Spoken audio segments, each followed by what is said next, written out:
Love this podcast? Support it and sponsor today. Simply head to ozcastnetwork.com for details.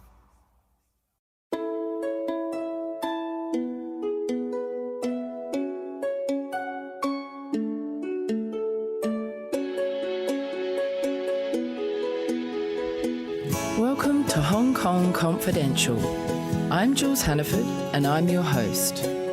I'm an Australian woman and I've been living in Hong Kong for many years. I'm a mother, a teacher, an author, and I want to share my wisdom and the wisdom of others with you. Thanks for joining me and I hope you enjoy the show.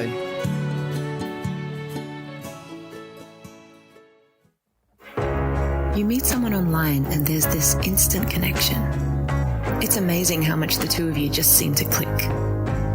They live somewhere far away and there's some plausible reason they can't travel to meet you. They tell you they're in love with you and you feel optimistic for the first time in a long time. They have a successful career, yet somehow they need money from you to solve a short-term problem, always with the promise of paying you back. Time goes on and they need more money more urgently. You've started to see the cracks and begin to wonder whether they've been lying this whole time.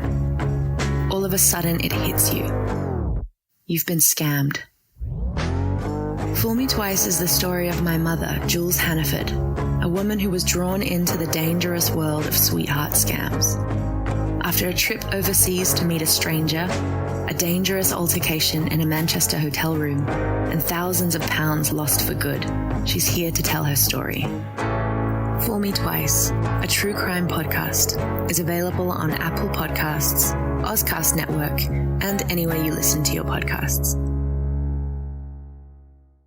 Today I'm here with Valentina Tudose again. Thank you so much for joining me, my lovely resident guest. Hello, Jules. Very nice to be here. It's great to have you back. Today we're going to explore the topic of infidelity, which is really, really exciting. Let's start with, how do you define infidelity? For me, it is basically a break in an agreement of exclusivity. When a couple makes a commitment to each other, they agree on this sort of deal that we make, which sometimes is implied in wedding vows or things like that. Or it is an explicit agreement that a couple makes where they agree to be exclusive with each other. And this means sexual and emotional exclusivity.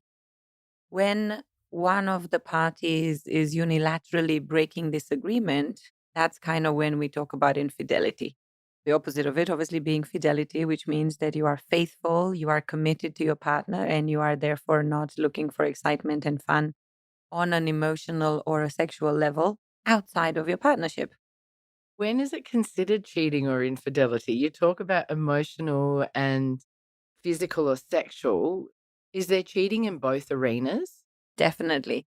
And most of the time, emotional infidelity is actually more hurtful and more difficult to get over, more difficult to repair.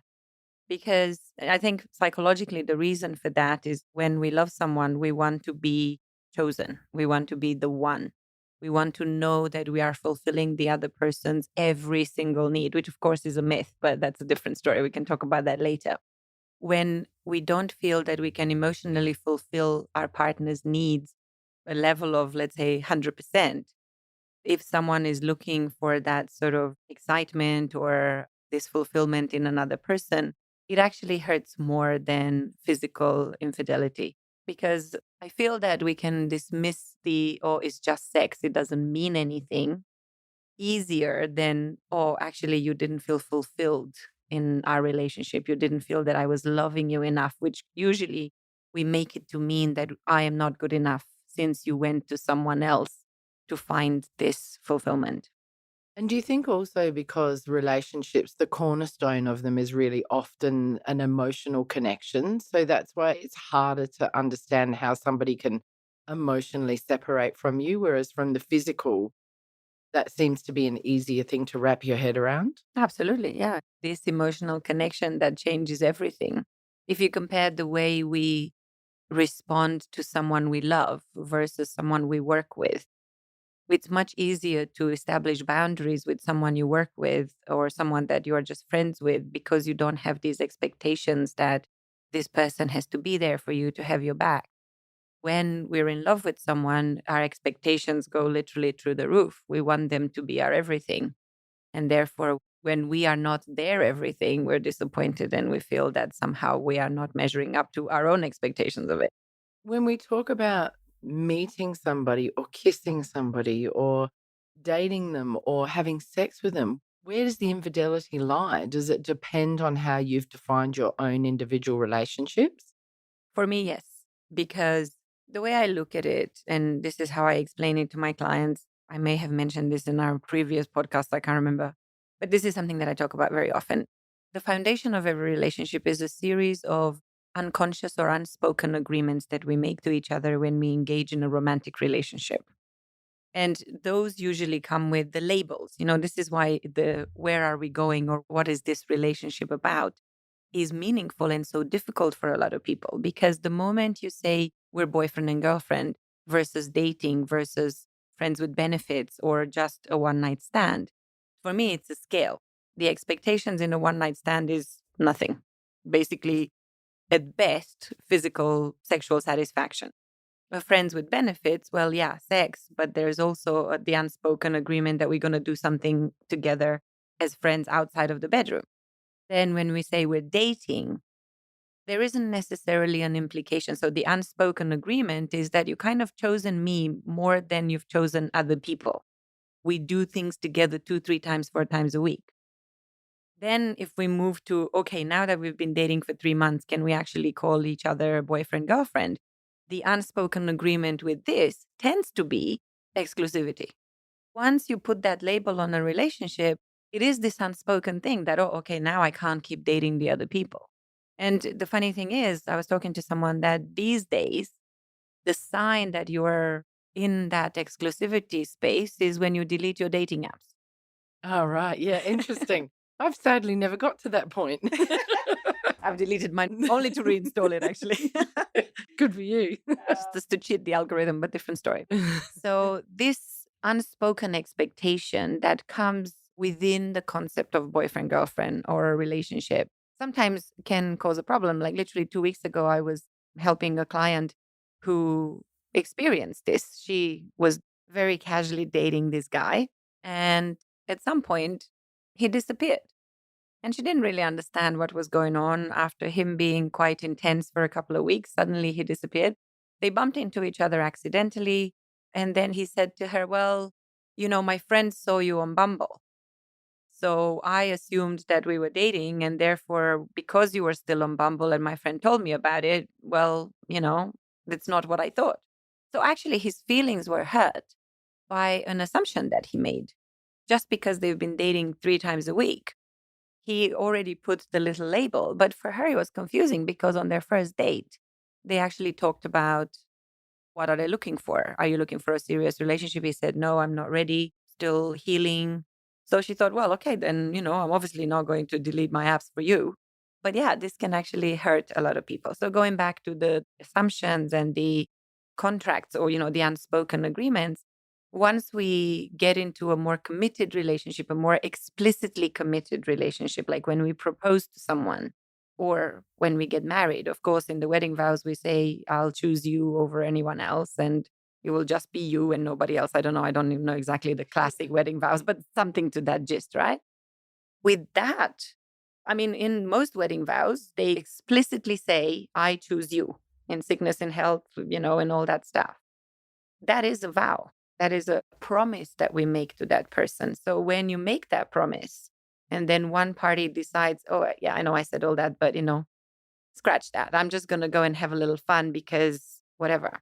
That's when it's cheating because you're breaking that agreement. If you talk to your partner and you say, hey, maybe I have some needs that cannot be met. There are people who are asexual, for example, who don't enjoy sex. Is it okay? So this is an interesting moral question, right? If you're the person who is not enjoying sex or who has maybe like a physical reason why they cannot have sex. There's people with vaginismus. There's people who simply hurt when they have sex. Is it okay to hold your partner in that agreement that you made that you will not have sex with someone else just because you don't like it, it is a very interesting moral dilemma for a lot of people, because sex is the relationship glue for me. And in order for you to create emotional and intellectual intimacy, actually the sexual intimacy is very important. Plus, it's a biological need like eating. Would you make your partner starve just because you're on a diet? Some people do. But just because you cannot physically enjoy the act of sex, is it okay to stop your partner from having it or to condemn them to a life of self pleasure? Really good question. It is a sort of ethical and moral debate, isn't it? And I think a lot of what you have referred to really comes down to people having to communicate in their relationships and work out what the expectations are and what the agreement is. Absolutely. And the more explicit your relationship agreements are, the less likely to have these feelings of broken heart over an infidelity. Infidelity hurts because you've made an assumption. And I always say, if you want to have no disappointments in life, you really need to check your expectations against reality all the time. And just a simple example with the dating app accident, when someone saw what they thought was a serious partner on dating apps, he made the assumption that something happened. His expectations didn't meet reality. He got disappointed and hurt. For me, I advocate this concept of radical honesty in a relationship. And it's the hardest thing to learn, actually, because with people we love, the stakes are the highest. The stakes of revealing our true self. It's this really weird conflict we have, because on the one hand, the reason we want a partner is that we are seen, like properly seen for who we really are. But because we are afraid, if they truly see us for who we really are, they may not like us and reject us. This creates this huge conflict, internal conflict that we have, which makes a lot of people emotionally distant, because we are afraid to open up, even though we want our partner to see us for who we really are. Because they're so important to us and because we don't want them to reject us, we don't show our true self to them. When it comes to sexual desire, just because you make a commitment to someone, it doesn't mean that you will never desire someone else. It doesn't mean that you will not experience chemistry with someone else. And that is because we are biologically designed to have a lot of partners. We are not designed to be monogamous. We are maybe designed to be serial monogamists, as Esther Perel puts it, in the sense that we choose to have one partner at a time. But that's more of a social thing, actually. It's not really biological how it was meant to be. It's kind of like, I don't want to share you with anyone else. Yeah, it is. It's like a control or a jealousy. Like there's a lot of emotions tied up with Exactly. having a monogamous relationship, isn't there? For me, I even talk about this in my TED Talk. It's about feeling safe. It's about having someone who has our back, someone who we know loves and accepts us and will not betray us, will not leave us out in the cold. It goes back to the plains of Africa when we were living in the wild. I always tell this story, probably bore everybody with it, but I think it's true. Like, if you think about it, we are actually not capable of living on our own, because if you take someone, even the person we are today, and we put someone in the jungle where there's a lot of danger, we cannot really defend ourselves from tigers, lions, and saber-toothed, whatever they were. Can't remember. Tigers, right? We cannot, because we don't have teeth, we don't have nails, we don't have anything. They say that safety in numbers is the way that the human race actually survived, is because if you have two people instead of one person can sleep and the other person can protect, can keep an eye, so to speak. So literally, when I think I want someone who has my back, I'm thinking about this. If I'm looking out for danger, I can only see this much in front of me. We have a limited range of vision. But if someone is sitting literally behind me, they fill in the 360 view. So I think it comes from that, from our desire to survive. And even though it's been a long time since any of us has been in mortal danger in the jungle, our brain has not evolved. So we look at relationships as the ultimate safety. And while having a partner there, like I said, is the biggest thing for us to ensure this safety, it's also one of the scariest things in the world. Because physically, we are safe when we have a partner. But emotionally, it is the hardest thing to do, to be truly naked. We become more vulnerable. to be truly naked spiritually and emotionally, to truly say to this person, I have a dark side.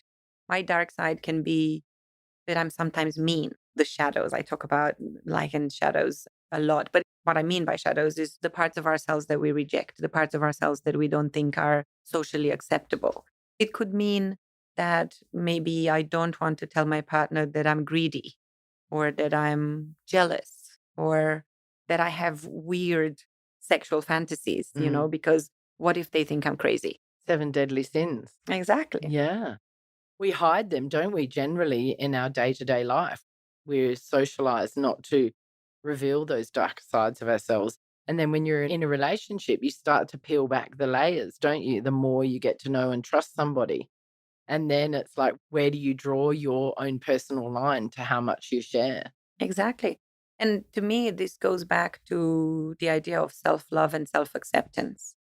Because beyond the 7 deadly sins, we've actually got a very, very, very long list of things we don't like about ourselves. And we don't want to show those parts, right? Yeah, whether it be your hairy toes or whatever. It could be Exactly. physical or internal things. Exactly. But it could be, it could be that you're a little crazy sometimes, or that Yeah. you're just an angry person, or that you enjoy a little extra thing on the side sometimes. I don't mean another person, but just, I don't know, you have these little secret addictions to cupcakes or something, and you don't want your partner to know. Many people are hiding their smoking from their partners.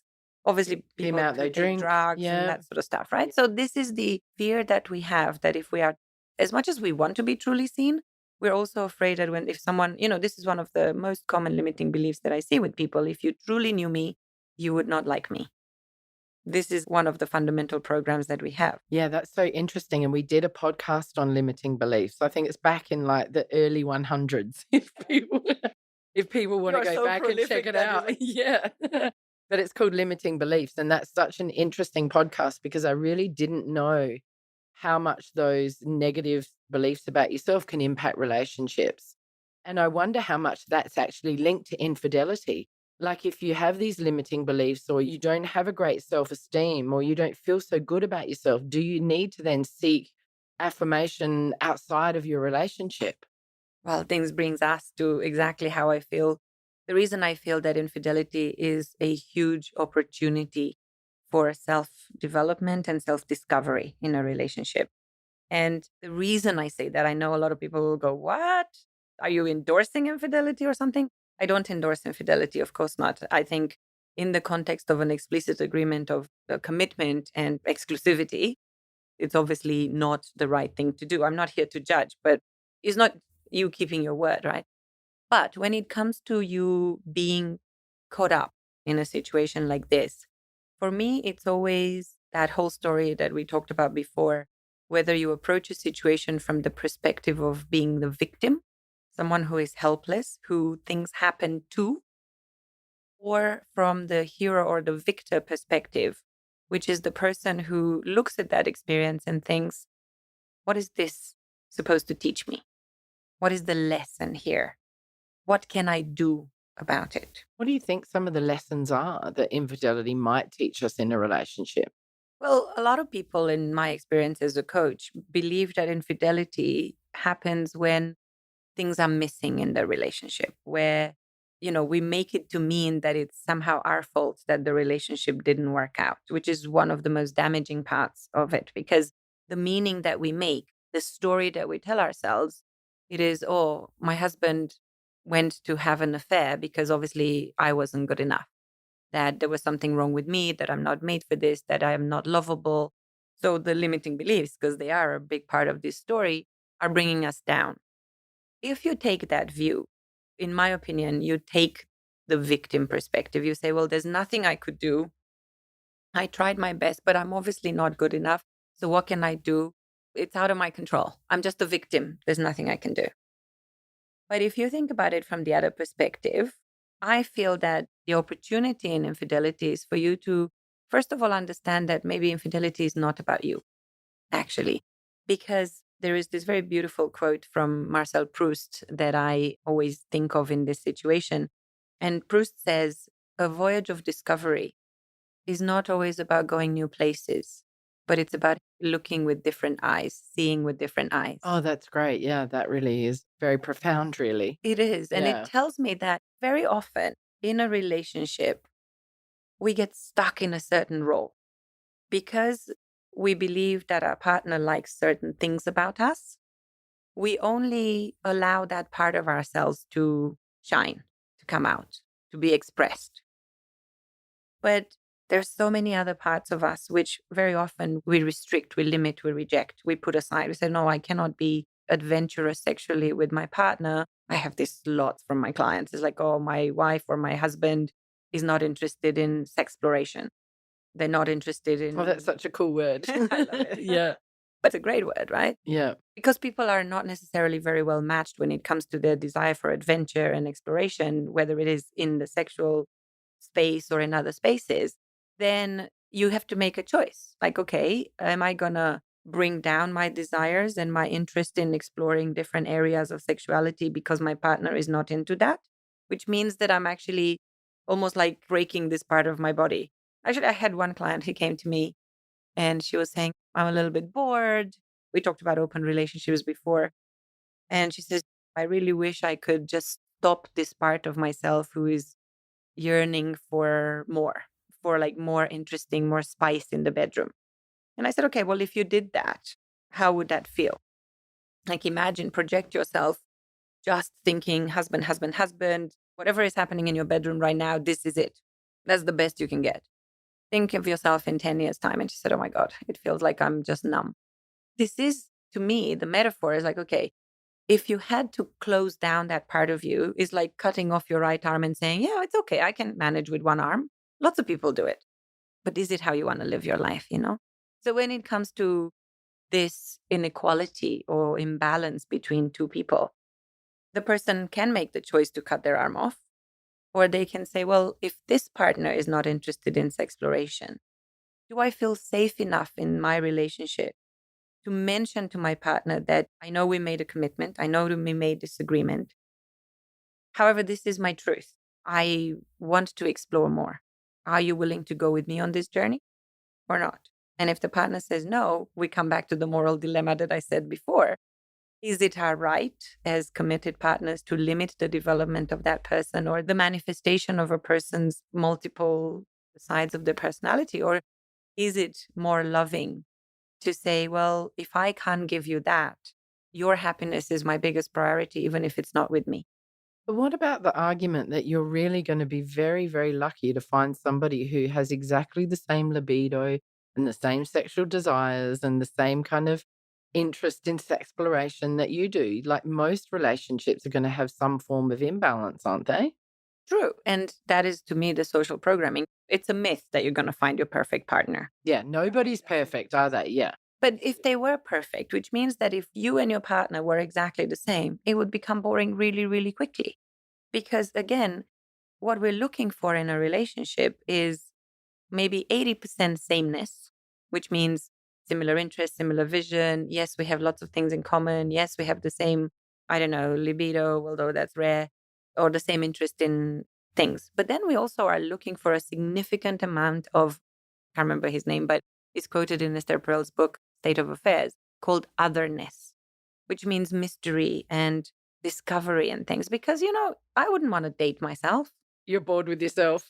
I'm a wonderful person, but if I dated someone who's exactly like me, there would be no discovery. Yeah, absolutely. And desire, sexual desire, actually resides in that balance between familiarity and mystery. And that's why infidelity occurs, because people are seeking that desire, and that desire can be lost in a relationship, but it doesn't have to be. Is that right? Exactly. How can you keep that desire in your relationship? Growing together as opposed to growing apart, you know, because for me, I think I mentioned this before, relationships are people growing machines. Sounds weird, but the reason we are in relationships is because the people that we are with reflect back to us parts of ourselves that we have not discovered with other people. That's an interesting concept. Let's do an exercise. Imagine that every person in your life, like if you close your eyes right now and imagine yourself in a room, and imagine that you're surrounded by mirrors. And in each mirror, is the reflection of someone in your life, a particular person, your mother, your father, your first boyfriend, your daughter, and so on. And just notice, what is the quality of that relationship? What is that person teaching you? How is that relationship working? Because your mother would have taught you different things from your father, from your siblings. That's so interesting. As I do this, I can see that I learn so much from my daughter. That's actually who I learn the most from in all of my relationships. Such a Isn't that beautiful thing, right? interesting? Yeah. Of course. Yeah. The point of this exercise is to make you see that each person comes into your life to teach you a particular lesson. And your daughter would have taught you a lot about unconditional love, I would imagine.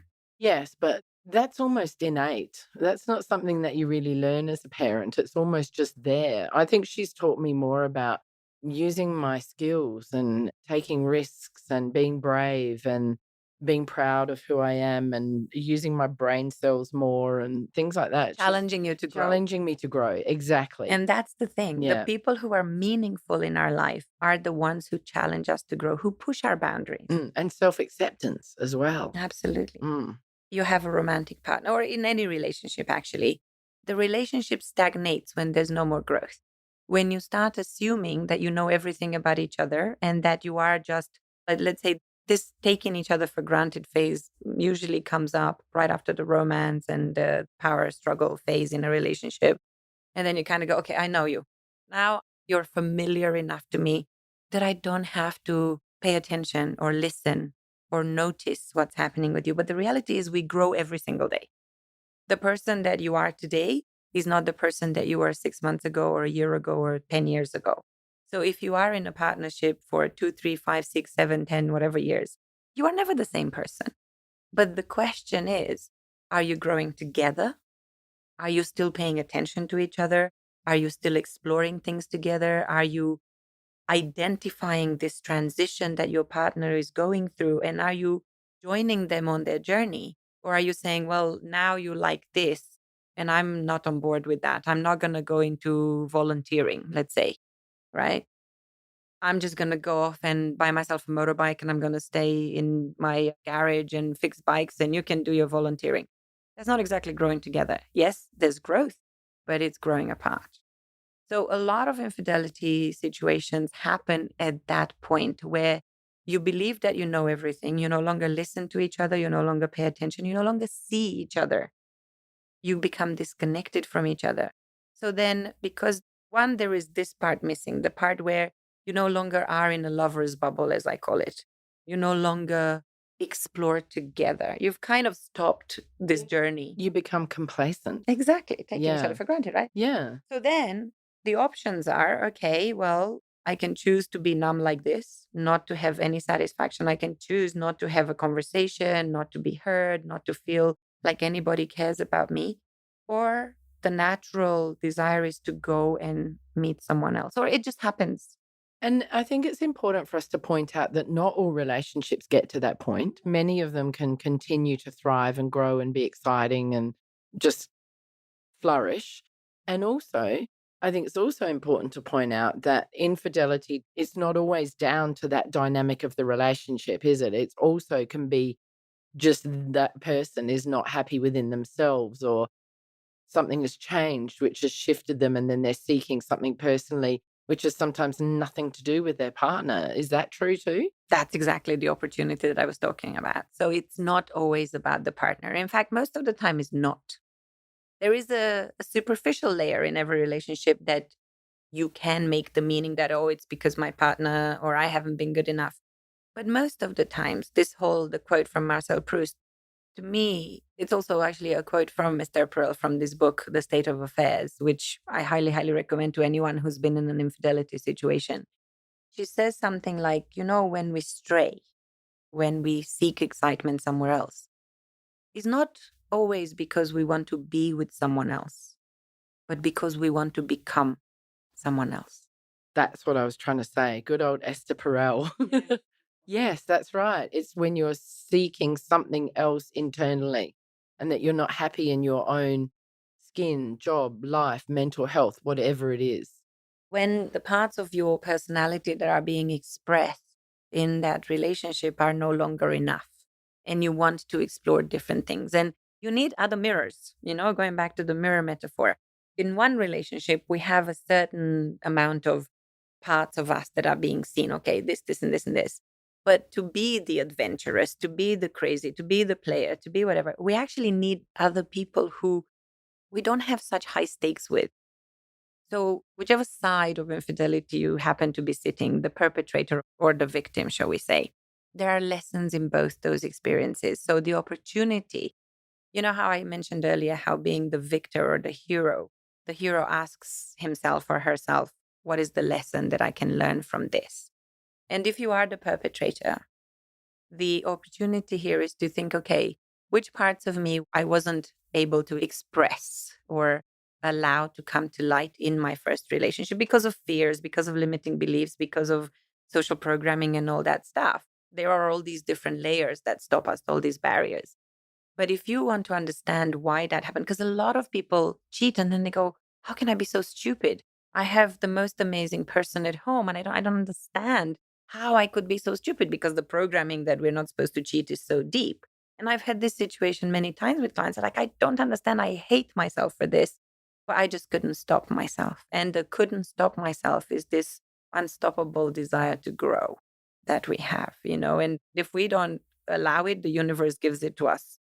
Sometimes in a person that comes into our life just to push us into this new stage of development where we are forced to explore parts of ourselves that we don't want to see, or maybe we stop ourselves from seeing. If we took an ideal case scenario, our partners should be the ones that we reveal ourselves to in all our glory, with our shadows and our light. But we don't, because there's so much fear. So what do? If I go and have an affair with someone else, I can be whoever I want in that relationship. So if I was, let's say, always the good girl, always the person who followed the rules and did things the right way, and I got married with the people that my parents told me, the person who my parents chose for me, I have a lot of these situations, and I did this and I did that. So basically, I did everything by the book, how I was supposed to. But then there's a part of me who never played, who never followed my own instincts, my own desires. I always did what other people wanted me to do, but I've never been myself. So the easiest way to solve this problem, although it's actually very complicated, the consequences are complicated. The simple thing is, I might fall in love with someone who brings out this kind of teenage kind of fantasy or something that I would never be able to express to my husband, for example. And this happens a lot of times. So many people are trapped into these fake prison that they've created for themselves, which is made of shoulds. You know how I hate the word should. This narrow space that was chosen or we chose to be in because of society. So when something like this happens, when we fall in love with someone that literally shows us parts of ourselves that we have never allowed ourselves to see, this is why affairs are so exhilarating. This is why they have such huge appeal. This is why 95% of people would say, yeah, if that happened to me, I would do it.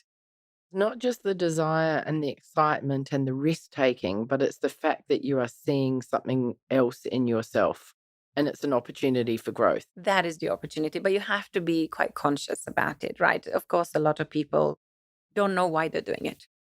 It's this unstoppable thing. It just happened. And I hated myself every moment of every day I had this affair. I hear this a lot, right? So people come and say, oh, I've had this affair. I hate myself. This is going against everything that I ever believed in. I cannot believe I am this situation, that I'm cheating on my partner. I just can't stop myself. And it's not always about love either, is it? Sometimes it's just about sex or taking a risk or... For me, it's about expressing those shadows. It's about being someone else. It's about having an opportunity to escape from your prison. Because sometimes the way we express our personality in a relationship can be very narrow. Like, oh, I'm this guy's wife or I'm a mother. Before I came here, I had this distress call with a client who has been literally trapped in a relationship for 16 years. And the only thing she likes about herself is that she's a mother. Nothing else. Comes down to identity as well, doesn't Absolutely. it? Yeah, Absolutely. that's interesting. The opportunity that I see in infidelity is for self-growth, for you to say, because we choose only to see one part of ourselves with one partner. If we have another partner that the universe gives us, we can see how we behave differently.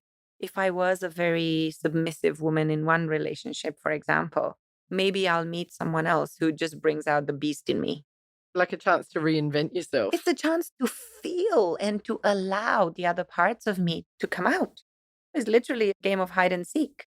Are there clear markers that are indicators that somebody is having an affair when you're in a relationship? Are there things that people can look for? Or does it just vary from relationship to relationship? I think there's some fundamental signs, red flags, and lack of intimacy is one of them. I'm not talking about, oh, if someone doesn't sleep with you for 4 weeks, it means they're cheating. That's not true.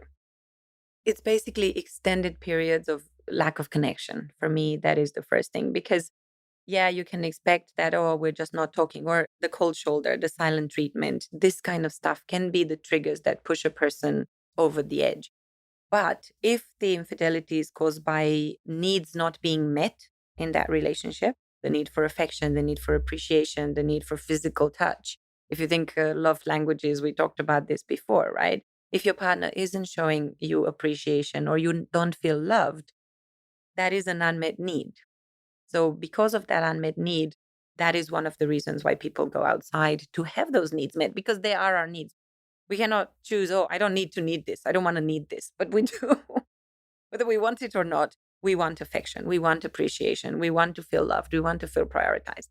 So when these needs are not met, typically, most people, depending on how strong our value system is and how comfortable we are with breaking some rules, we go and find someone else to satisfy those needs. When the reason why a person is cheating is because they're looking for themselves, is again because their partner has not noticed that they've grown. So again, it's a consequence of lack of intimacy. You haven't had a conversation with your partner about who they are as opposed to what they do every day for a long time. You might want to ask yourself, am I actually opening the door? Am I manifesting infidelity? If somebody listening to this podcast is feeling like they want to step outside their relationship, they're not feeling comfortable or satisfied, what advice would you give them to kind of reignite their relationship and bring back the excitement and the desire for them within the relationship that they're in? Well, first of all, this person needs to understand where this desire is coming from. Is it because there are parts of them that they are not feeling comfortable to express in this relationship? And the reason why they're not comfortable to express that. So, what are the shoulds that they have created in their mind? What is the box that they have created? Because this is really our desire to jump out of our comfort zone, right? Marriage tends to be a comfort zone. The first thing is like this, okay, if I feel uncomfortable in my little glass ball and I want to jump to another one, what is making me uncomfortable here? What can I not express here?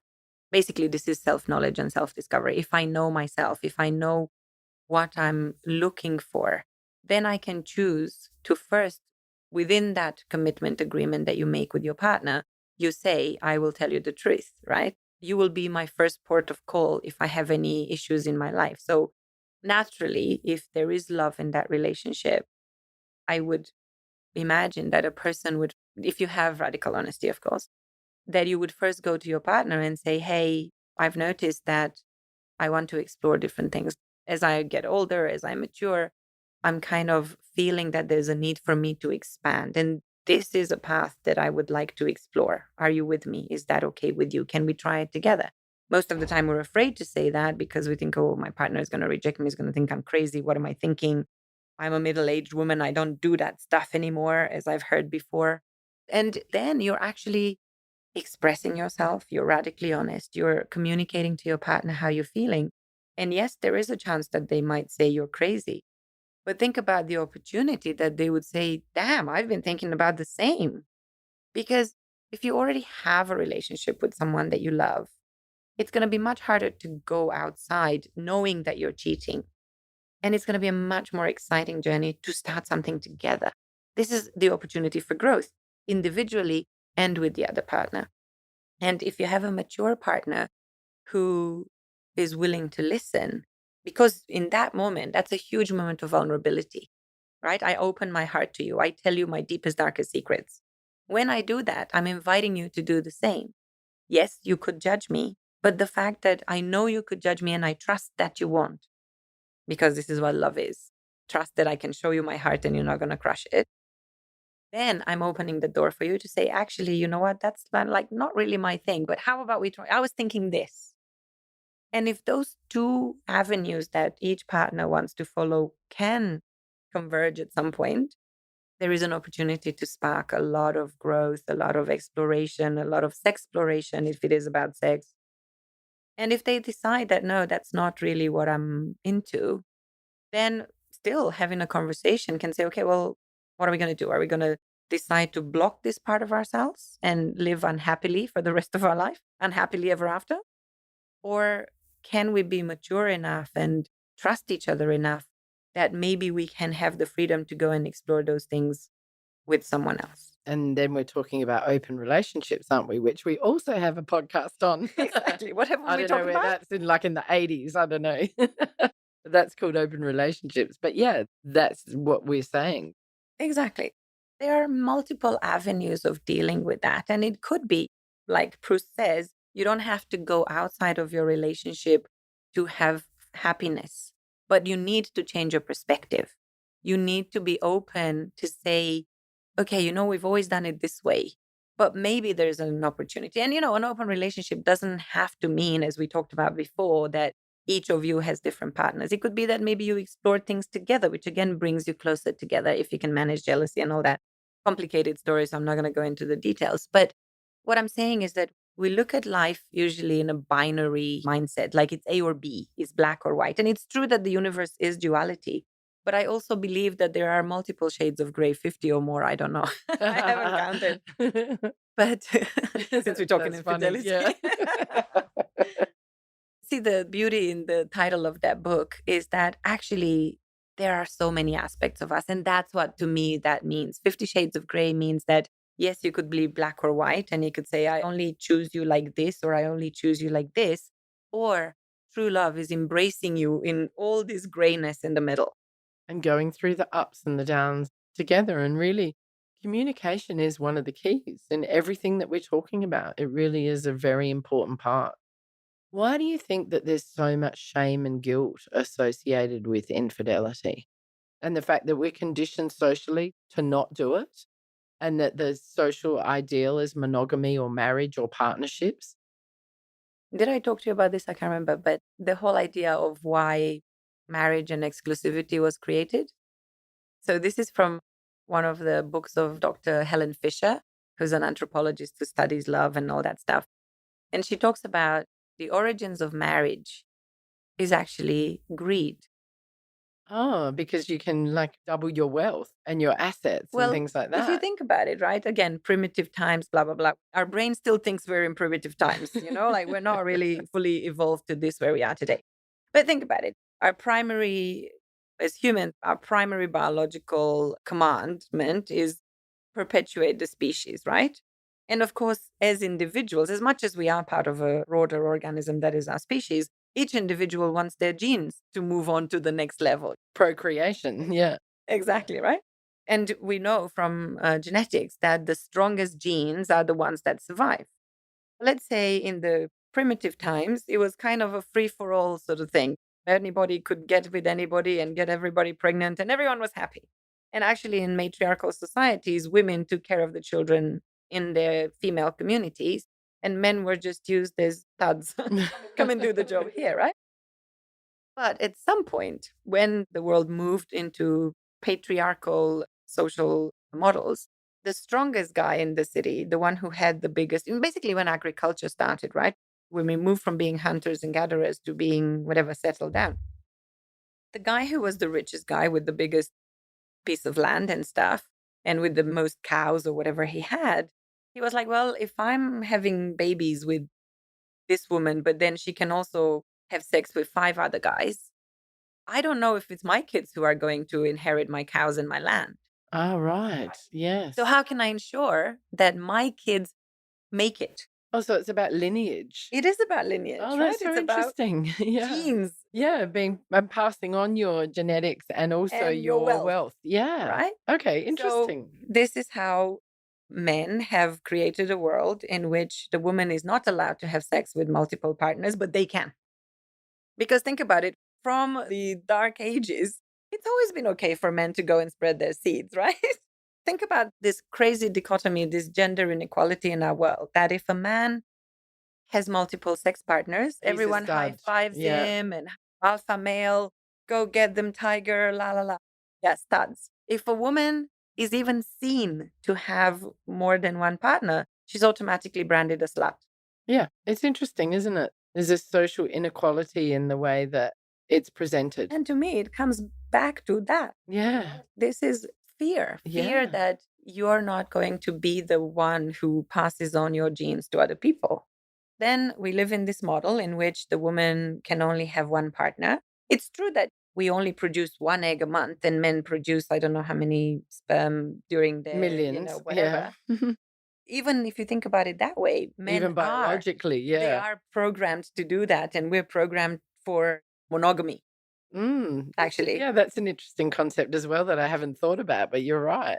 They always say that when men are the ones that cheat more, which is not actually true in Oh, today's is world. it not? It's not just men who want to have multiple partners, although they are biologically programmed, but a lot of women I are thought, open to that. oh, sure, I understand that women do as well, but I thought that we had the statistics, it would be more men than women that do it. Well, there is a difference in reason why. So a man usually cheats. For a man, how we say sex is sex, right? So a man often cheats just because of this biological imperative to spread his seed as much as it can. For a woman, it's because she's not feeling safe in that relationship. So when a woman cheats, it's usually much more related to emotional connection than the need to have sex for the sake of sex, which is why for women, there is no such thing as no strings attached sex. If you have sex with a man, you're bonded with him chemically. We talked about Yeah, oxytocin and oxytocin, yeah, dopamine and and all that I think stuff. I said women have sex to get love and men love to get sex. Exactly, exactly. This is Yeah. exactly it. You remember your Yeah, codes very well, and you're yeah. right. That's it, right? Infidelity is also gender biased in the sense that when a woman cheats, she's actually usually doing it because some of her affection needs are not met in the relationship. So she's looking for someone to fulfill that need, but also because often our identity as a woman is very much created by social programming because we've been put in this box. It's like you're a slut if you go out. Whereas women, we have bigger barriers to overcome towards exploring non committed relationships. It's harder for us to do it. It doesn't mean the desire isn't there. From biologically, both sexes, both genders have the same thing. But because of social programming that says, oh, but if I sleep with someone else, if I kiss someone else, if I flirt with someone else, everyone will think I'm a slut. Yeah, it's so sad really, isn't it? It It's is really sad. sad. I think we should embrace our inner sluts. I think I'm past that. I'm too tired. I just want to watch Netflix. But I think what's interesting is that you've said already that having an affair can be an opportunity for growth. Do you see that affairs often end relationships? And do you see many examples of people coming back together and having an even better relationship and learning and growing because of infidelity? Yes and yes. It really depends on the person. Actually, because I remember that that's what we was going to talk about today. It could be to do with boundaries, couldn't it, as well? Sorry, go on. Okay, it's fine. I was like, before I came here this morning, I remember that I talked about this subject at Wonder Fruit Festival last December. I literally gave a talk, a half an hour talk about infidelity as an opportunity. And if your listeners want to watch, is on YouTube. And what I was talking about there is my personal experience. You know that I was in a relationship for 18 years with my last partner. And before him, I was in a relationship of 11 months. And there was infidelity in both these relationships. So my previous boyfriend, like when I was 25, he cheated on me and ended up marrying the woman he cheated on me with. Whereas my long-term boyfriend, in the beginning of our relationship, he also cheated on me.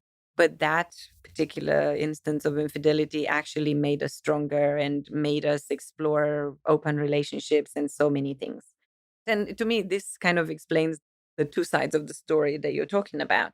The reason the first boyfriend, the first relationship, or like the first infidelity ended our relationship, it's because it actually showed us that we were not very compatible, that our relationship was based on chemistry, and that we weren't really going down the same road. We didn't see the world in the same way.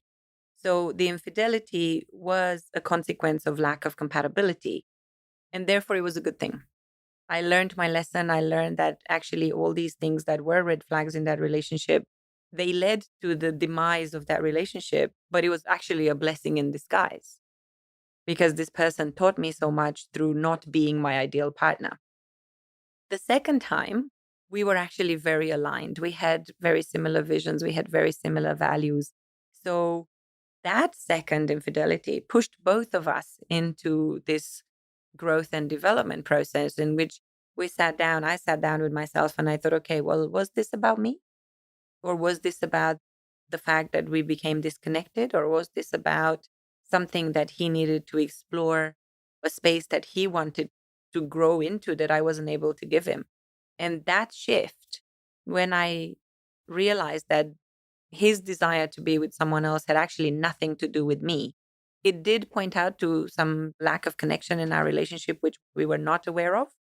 Because when you grow disconnected, you are disconnecting more and more every day. And it's not like you're cutting it with a sword. Slowly, isn't it? It's slow, and then you just get used to it and you don't realize until it's too late. And then that's basically the slap in the face. The infidelity is the slap in the face that showed It's us. the reality check, isn't it? That things aren't going I called it in the seem. talk, I called it a hard, cold dose of reality because that's what it is. It slaps you in the face. You go, wait, actually, we haven't really sat down with each other. We haven't really connected for a while. So then, because that need for connection was not met, he had this situation. And then I was like, okay, well, obviously we can do something about it. We can spend more time together. We can fill that gap. We can start refilling each other's cups with affection and attention and love and all that stuff, spend time together, which we didn't do because he was traveling a lot. So that was step number one. But then it also pushed us to go deeper and said, what do I really want from this relationship? What is a new vision for us? What is possible for us as people? Because we are compatible, because our values and our visions are similar, the foundation is good. So you reframed your relationship Several times over. right? Because I've cheated and there's been a lot of things. Watch my TED Talk. It's there. Yeah. I'm not going to waste anybody's time with that, but it's in the TED Talk and it's in the talk from Wonderfruit. So if you are very compatible with each other, if you are very aligned, it doesn't have to be the end at all. It can be the beginning of a more beautiful, a more intense relationship because you are rediscovering yourselves and the other person. So it's like a new beginning. Do you think that there's more of a problem if an affair happens early in a committed relationship compared to in a fairly longer relationship? Do you think it makes any difference? I haven't thought about it that way. So the timing of it, I'm just trying to kind of go through all the stories in the quick progression to figure out. It probably doesn't matter because I guess in some ways new relationships can be more evolved and deeper than some people who've been in relationships for a long, long time. But maybe there's more of a commitment if you've been in a relationship for a long, long time. So maybe you'll work harder to overcome these things. It just depends. It's massive generalization. I don't think the timing is an issue or that the timing is a big factor. As I said, it's really more about unmet expectations and unfulfilled desires. And you can have very high expectations from the first 5 days of the relationship, and they can be completely in your head. The fantasy, basically, what I call an imagination ship. That's a cool word too. I love it. You're creating your own language here. No. It's actually a pretty common word. Oh, is it? Okay, great. But for me, an imagination ship is where we all start. The whole Disneyfication of love, as I call it, because the moment we start liking someone, we've already created the whole story, and that sees us on front of the altar, right? My husband always used to say that I lived in a Brady Bunch world. Well, I thought everything was idealistic and wonderful and that I wasn't really in touch with reality. So you were not in a relationship, you were in an imagination ship. Yeah, exactly. Because you lived in a reality that didn't really match where your husband was. You were not aligned. Totally. And it was a disastrous relationship. So you're spot on. Exactly. But that's very, very common because obviously all the hormonal aspects of love are essentially like being on drugs, which means that we create fantasy worlds in our head. And the problem is disconnect when couples are not being able to be truly honest and to disclose how far they've already imagined the relationship. Of course, there's going to be disappointment. And of course, there's going to be misalignment. And of course, like I said with my client, one person thinks they're in a committed relationship, the other person thinks they can still sleep around. And then when the sleeping around is discovered, the other person is hurt. But they've never had an alignment, they've never had a commitment. So that's really the tricky thing, because a lot of my clients are saying, well, at what point do I make a commitment?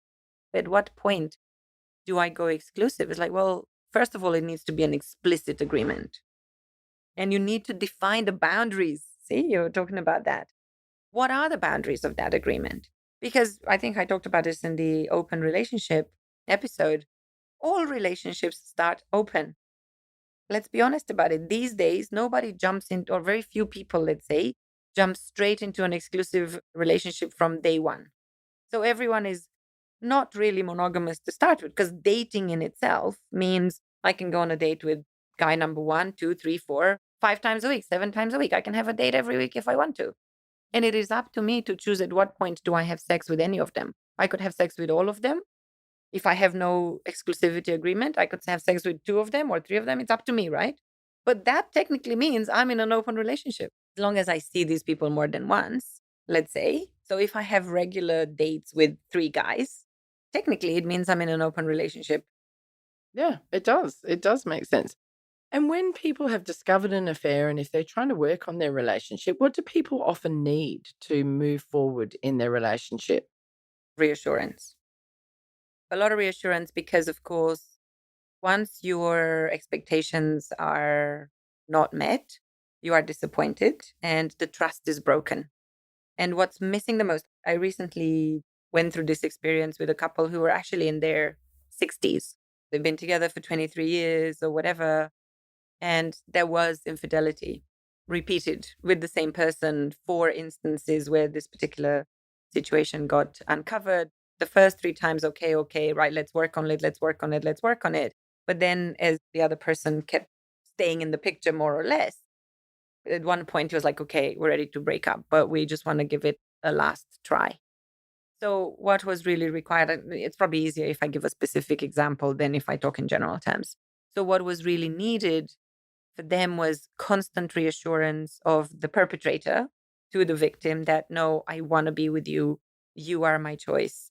And I am prepared to do everything that you need for me to show you that I choose you. I continuously choose you, and that I've learned my lesson, and that I would never do that again because I realize what I have. So in this case, this was one of the happy examples where this couple is now exploring their interests together. They're doing lots of things together. They're very, very excited about their new life. He picked up, I think he's like 67. I can't remember how old he is. But he's a man who's been there, done that, is retired. And now he's discovering some new interests. She's discovering some similar interests where they can do things together. So it needed this push. They were kind of a little bit lost, both of them, and disconnected. Did it need forgiveness as well? Oh, yeah, of course, of course. That's an important part, isn't Lots of letters of forgiveness, lots of appreciation, lots of reassurance. And the pain will continue to keep coming up, because healing is not in one go done. We stick the wound together. Very often wounds keep bleeding again and again when events happen. I think there was something for them where there was some sort of anniversary they were going to go to, and they were going to go to the same restaurant where the infidelity was discovered or something. So, of course, massive trigger issues and all that. So you kind of have to go back and repair all that and break those associations, right? Because very often, let's say you live in Hong Kong, you're going to go back to the same restaurant where you had a fight, or you're going to go past the same office where something happened. So what you need, instead of avoiding those situations, you actually need to go back there and create new memories. Sometimes people find it really hard to stay in the same city as their ex if there's infidelity, because they go, oh yeah, I've seen him with that bitch over there. Sorry, B word. Now we have to make it explicit. No, I'm kidding. For me, there's forgiveness that is necessary. There's understanding, there's reassurance, and there is this need to let go of the past, to let go of that hurt and to say, you know what, it's done, it's over. That's a hard thing to do, isn't it? It's That for the a lot of hardest people, thing to do. reminders and comparison and all that sort of thing. I was talking to one of my friends last week who was mentioning how her mom and her stepdad are angry with each other because the stepdad's wife from 35 years ago somehow did something. Can be entrenched in your psyche and it can be so hard to But for let me, it's go. like, wait, what? These people have not been together for 35 years and they still Still have beef angry. with each other? They Yes. still hate each So other? that's where forgiveness comes in and Of moving on, doesn't course. it? It Because really this is does. poison. This is poison. To me, is these people have not learned a lesson. Yes, there has been infidelity and there has been cheating. But if you stay attached to that, you essentially live your entire life with hatred, with frustration, with jealousy. If you're not willing to let go of it, it will poison you. Yeah, all those negative emotions are just not good for you. And what is the point? Yeah, Like, exactly. Let it go. Be Learn. happy. But this is the Yeah, move conscious on. part. Understand that each partner has contributed in one way or another to this through not being there. You're contributing to it. Through not choosing your partner, you're contributing to it. Through not forgiving your partner, through not paying attention to your partner. When you do nothing, you still have a role. And you're talking about not contributing to the recovery, aren't you? Not to the affair. No, I'm talking about the origin of the affair. Some people say, oh, but I did nothing to drive him away. Yeah, but he also did nothing to bring him close. I mean, I think, yeah, when it's both parties involved, yes, that makes sense. Well, like I said, relationships are, for me, mirrors of each other. So the way I talk to people about this energy wise, right? Every exchange that we have with people around it is an energy exchange. And if you want to visualize it, I visualize it as an infinity sign, as a figure eight of how whatever energy I give you, it comes to you, it passes through your body, it picks up your own energy, and then it comes back to me. And it's just literally an infinity of connection. But when we start taking each other for granted, what we do is we put barriers up and we no longer allow our partner's energy to pass through us. So we no longer contribute, we no longer feed this cycle. And when we do that, we're still contributing by cutting off the connection. No relationship ever breaks because one partner alone does something.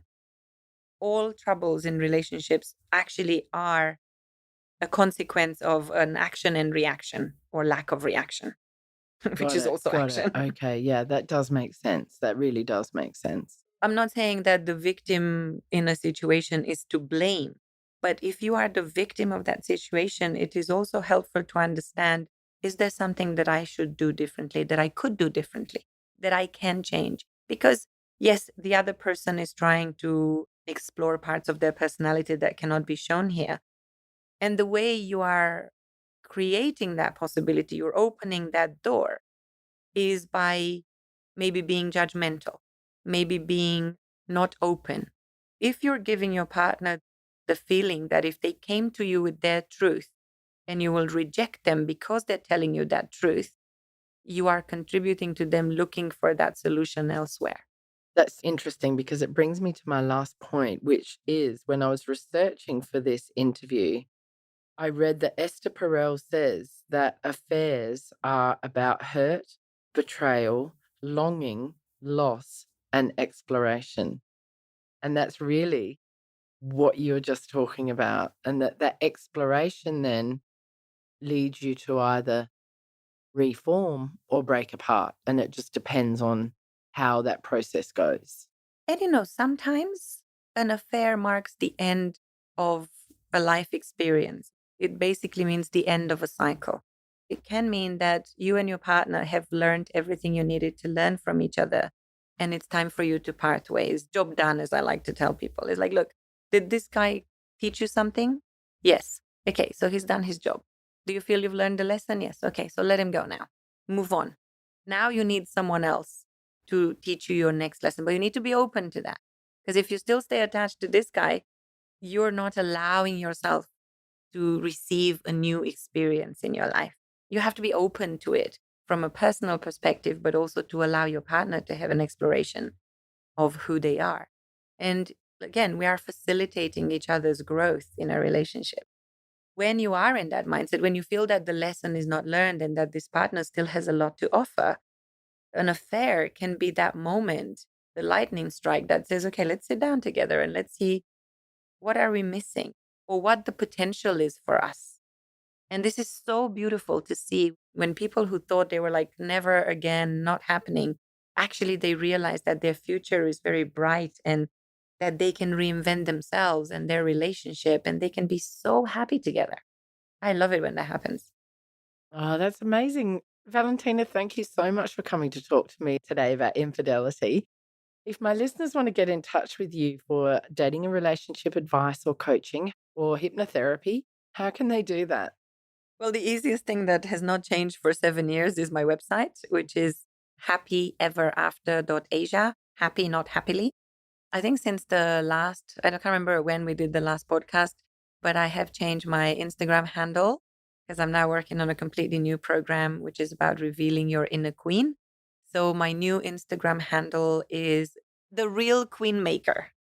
This idea that every woman has a queen inside of her, which is that person able to control her destiny. So I'm working very much on creating this new program. Anyway, stay tuned. Yeah, and it's great. And we'll have to do a podcast about that. But if my listeners are interested, you do loads of Facebook Lives on this, don't you? How can they find you on Facebook? Every Tuesday night on my Facebook page, which is Valentina.Tudose 9, I think, I do a Facebook Live on all sorts of relationship and dating topics, whatever comes to mind, whatever my clients are presenting to me.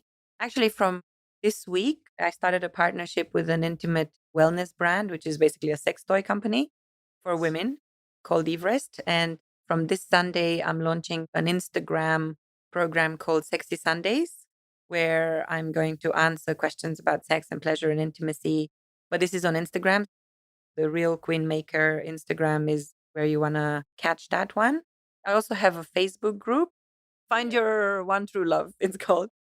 I'll put all these links in the show notes. That's amazing. You're doing so much in this dating and relationship space. It's really wonderful. And thank you for being my longtime guest on this show. I always love having you here and it's just wonderful. My listeners out there, if you've really enjoyed this podcast and this is something that you would like to share with your friends and family, please do.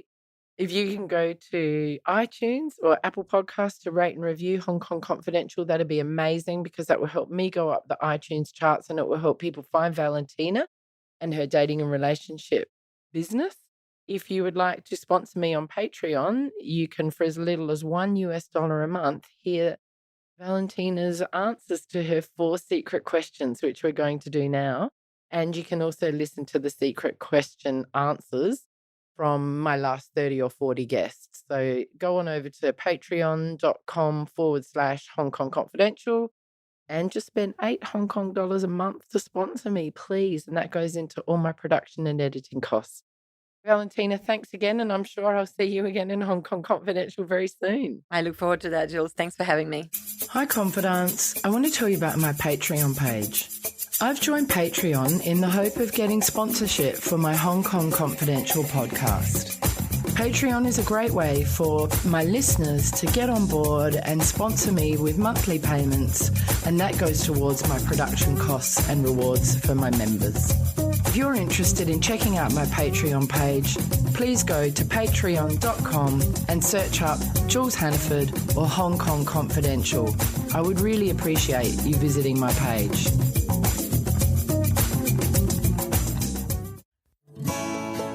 So that brings us to the end of another Hong Kong Confidential podcast. I'm Jules Hannaford. Thanks for joining me, and I hope you'll be with me again next week. If you enjoyed today's podcast, please can you go to iTunes to rate and review it. I would really appreciate your feedback. You can email me at jules@hongkongconfidential.net, and you can find me on Facebook and Instagram at Hong Kong Confidential. If you'd like to hit me up on Twitter, it's at Jules Hannaford. I would love to hear from you.